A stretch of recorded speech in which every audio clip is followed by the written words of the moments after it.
pessoal! O meu nome é Júnia Arnaud e eu sou sua professora de Física. Bem-vindos ao Se Liga de hoje. Conosco aqui hoje o Daniel. Ei, Daniel, tudo bom? Bom, vamos lá para a aula de hoje então, gente. Na aula de hoje, nós iremos falar sobre os princípios de propagação da luz. Nós estamos começando aqui com os conceitos básicos da ótica geométrica, conceitos que caem bastante no Enem. Vamos lá, A gente vai compreender aqui, primeiramente, os princípios de propagação da luz. Nós vamos explicar a formação das sombras, nós vamos aplicar as sombras na câmara escura, que é um dispositivo muito comum utilizado, né, através desse conceito de sombras. E vamos resolver questões características do Enem, como sempre. Vamos lá.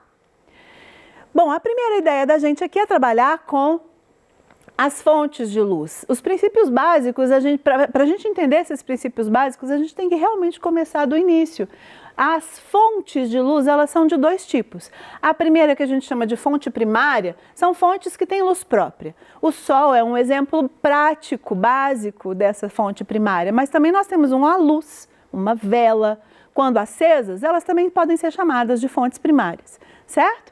E, por exemplo, as fontes secundárias, como a Lua, né?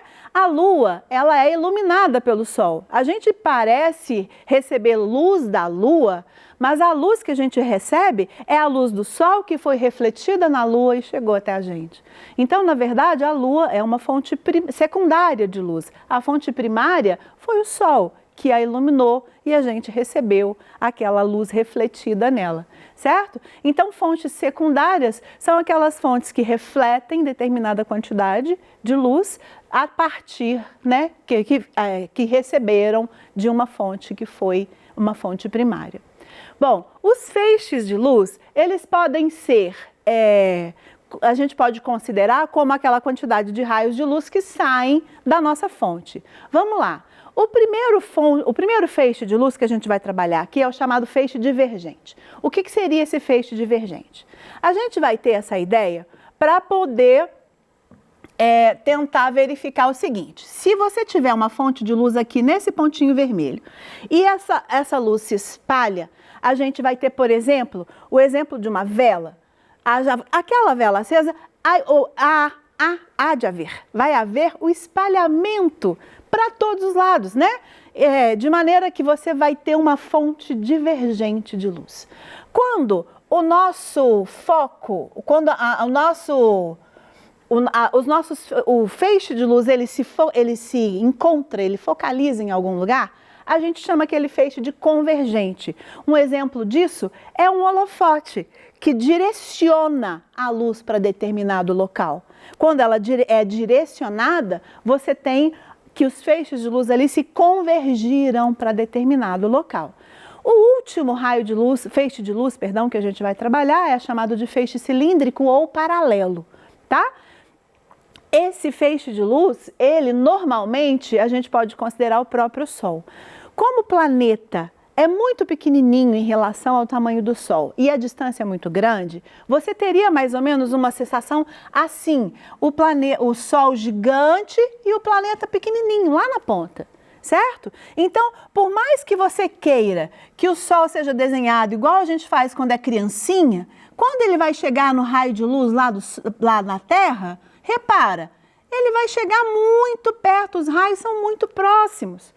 O que significa isso? Que nós vamos ter raios paralelos, certo? Esses raios paralelos, eles vão conseguir aproximadamente trazer para a gente vários fenômenos que a gente vai estudar a partir disso, né? Então, esse tipo de feixe é chamado de feixe de raios paralelos ou cilíndricos. Vamos continuar.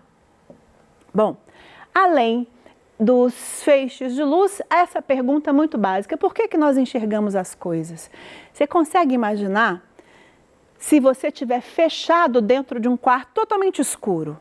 Você não acendeu as luzes, está de noite, ou então, mesmo que esteja de dia, o quarto totalmente escuro. O que acontece? Você não vê nada, né? Um blackout bem colocado ali na sua janela, você não vê nada. Você ficou com problemas nas suas faculdades visuais? Não! Não houve problema fisiológico, mas você não enxergou nada. Por que que nós não enxergamos as coisas? A gente só enxerga se houver, gente, uma fonte de luz e essa fonte de luz emitir seus raios. Esses raios, eles vão ser emitidos e eles vão chegar nas coisas. Por exemplo, em mim. Tem uma fonte de luz aqui em cima de mim e essa fonte de luz está mandando esses raios de luz para mim. Sabe o que eu gosto de pensar? Como se fosse, sabe aquelas coisas de balão, quando você arrebenta e caem os balões sobre as pessoas nas festas? Pois então, imagina como se fossem isso, os fótons como se fossem pequenas partículas e elas vão bater em mim. Na hora que elas batem em mim, eu sou um objeto sólido, ela vai bater e vai sair, certo? Ela vai refletir. Esse é o processo. Assim que essa luz, que esses fótons acertam o objeto, eles refletem. Eles refletem para todos os lados. Acontece que todos os lados podem receber aquele raio refletido. De onde vai vir o raio refletido que ia me acertar, né? Vai vir daquele objeto. Aquele raio refletido vai chegar no observador. Assim que ele chegar no observador, eu consigo vê-lo. Somente vou enxergar uma coisa se a luz, que vai ser a nossa fonte primária, bateu naquele objeto e aquele objeto refletiu. Os raios que chegam ali, que chegam no observador, é que vão nos permitir enxergar as coisas. Legal, né? Então, vamos lá continuar no nosso processo. Quais são os meios ópticos? Meio é isso aqui, o ar, né, a água, é onde a gente está inserido naquele determinado momento. Os meios ópticos, eles são determinados por 3 nomes distintos. O primeiro é chamado de meio opaco. O que quer dizer um meio opaco? É um meio onde não tem passagem de luz através dele. Por exemplo, uma parede, uma coisa mais sólida, né, uma pessoa, a luz não consegue atravessar aquela substância, aquele objeto, certo? Esse meio é chamado de meio opaco, porque ele não consegue ser atravessado pela luz. Bom, o outro meio é o meio translúcido. Nesse meio translúcido, a luz consegue atravessar um pouco, ali parcialmente ela consegue passar por aquele objeto. Então você tem aqui os raios de luz e essa luz ela consegue passar, por exemplo, num vidro fosco, num tecido de seda, num papel de seda, por exemplo. Você consegue perceber o contorno ali atrás daquele objeto, mas você não consegue percebê-lo nitidamente, porque a luz não passa perfeitamente ali naquele meio. Então, esse meio, quando a luz não passa, não consegue atravessar totalmente e apenas parcialmente, nós vamos ter um meio translúcido. Bom, o próximo meio é um meio chamado de meio transparente. O que quer dizer? Quer dizer que ali a luz consegue passar. Então, de acordo com o desenho, você tem um meio aqui que seria completamente atravessado. A luz conseguiria passar completamente por ele. Isso pode acontecer, por exemplo, num vidro limpo, né? Numa pequena quantidade de água bem limpa também e bem paradinha, né? Você consegue perceber a luz passando totalmente por aquele meio. Então, você consegue que aquele meio seja transparente, você consegue perceber a passagem de luz naquele meio transparente. Bom, agora a gente chegou nos princípios de propagação da luz. O primeiro princípio é o princípio da propagação retilínea da luz. As sombras é a prova mais certa da propagação retilínea da luz. Nós temos os contornos formados em todas as sombras que a gente percebe.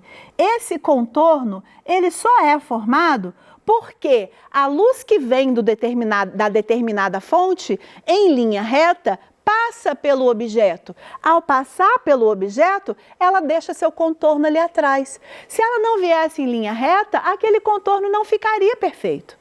certo? Você teria vários feixes, vários raios de luz, e esses raios não permaneceriam juntos, o que não daria um contorno perfeito. Então, essa é a prova cabal, praticamente, de que nós teremos uma formação de sombras através do princípio retilíneo da propagação da luz. Outra prova são os eclipses. Nós temos o eclipse solar e o eclipse lunar. Aqui no eclipse solar, só para você ter essa ideia de sombra, a Lua está entre a Terra e o Sol. Essa imagem aqui não tem uma escala, né, certa, mas pelo menos ela consegue identificar perfeitamente para a gente. Repara que atrás da Lua, olha, bem aqui no cantinho, a gente tem esse espaço bem escuro. Nesse lugar ali onde eu desenhei aquela bolinha vermelha, nós teremos o eclipse total, porque não chega luz nenhuma ali.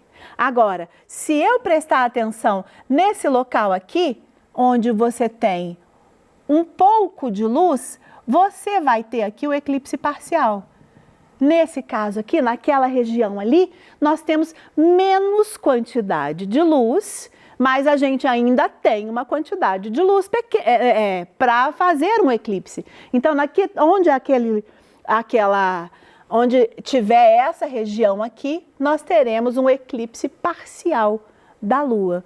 E isso só pode ser formado por conta da sombra. Repara aqui que você tem a formação exatamente atrás da Lua, certo? Ou seja, o eclipse é um efeito de sombra, né? Colocado na Terra de acordo com a passagem da Lua em torno dela. Bom, nós também temos isso no eclipse lunar, que funciona da mesma forma. Só que no eclipse lunar, o que acontece? A Lua está lá atrás, ó.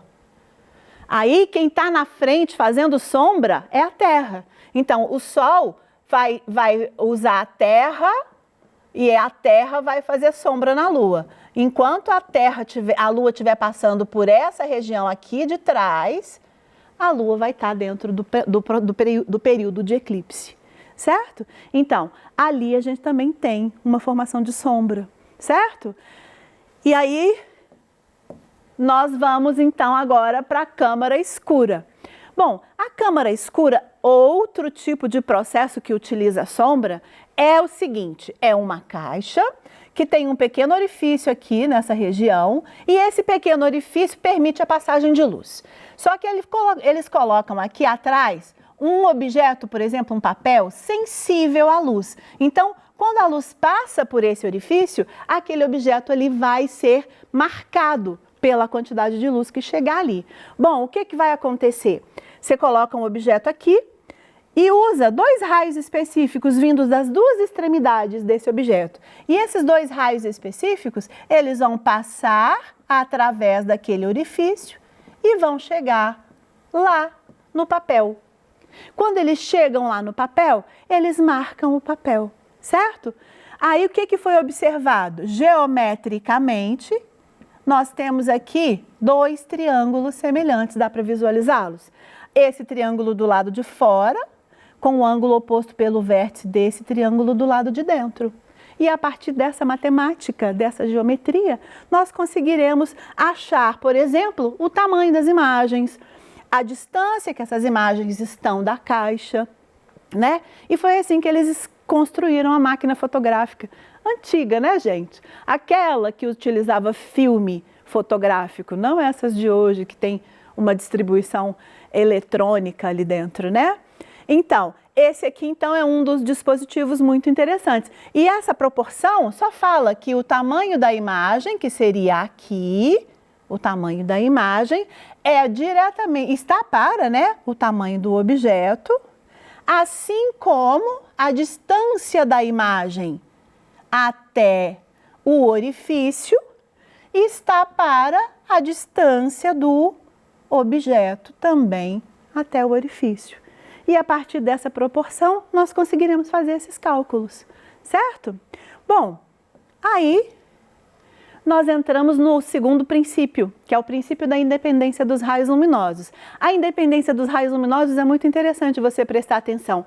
Se você tem um holofote aqui, faz de conta que ele seja vermelho. Ele vai passar E aqui você tem um outro holofote, vamos colocar, por exemplo, que ele seja esse amarelo aqui.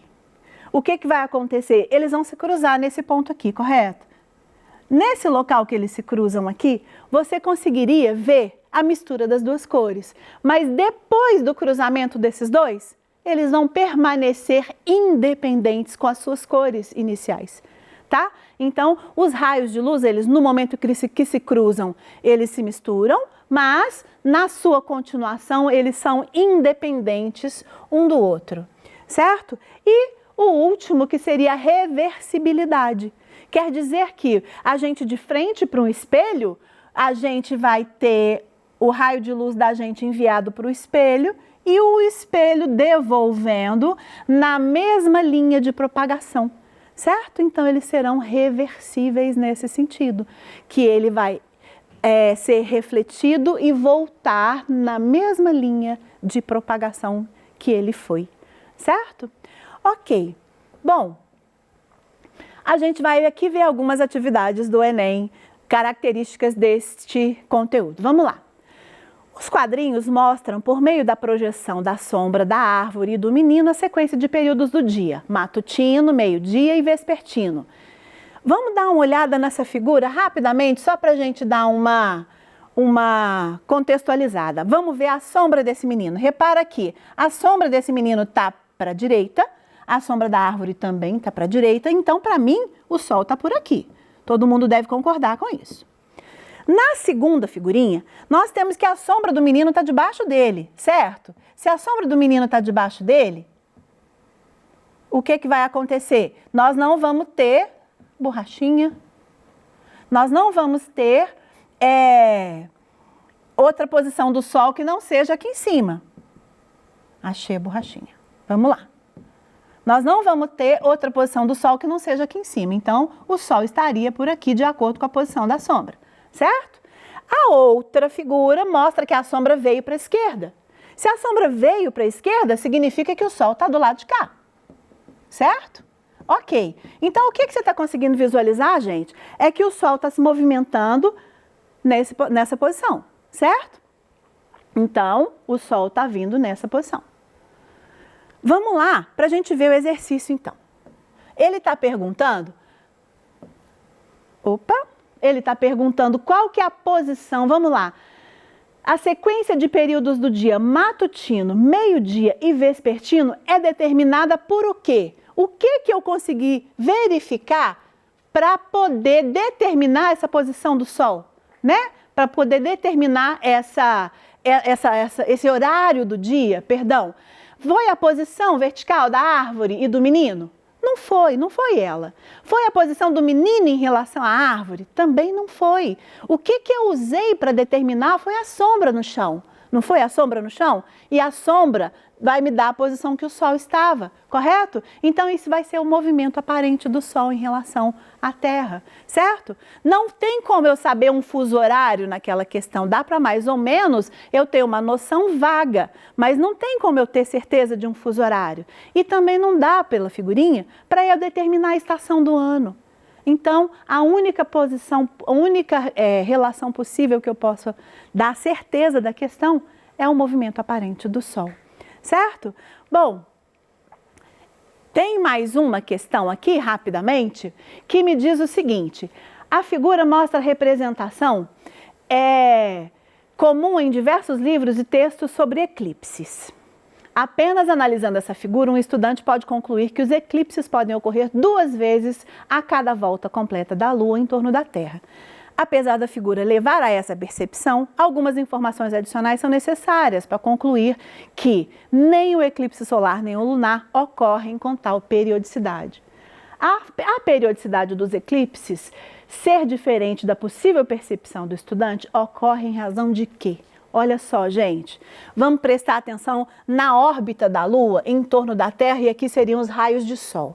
Presta atenção, a gente não sabe que a Lua está rodando em torno da Terra? Então, se a Lua está aqui nessa posição, rodou e está aqui nessa outra posição, você consegue imaginar essas duas percepções, correto?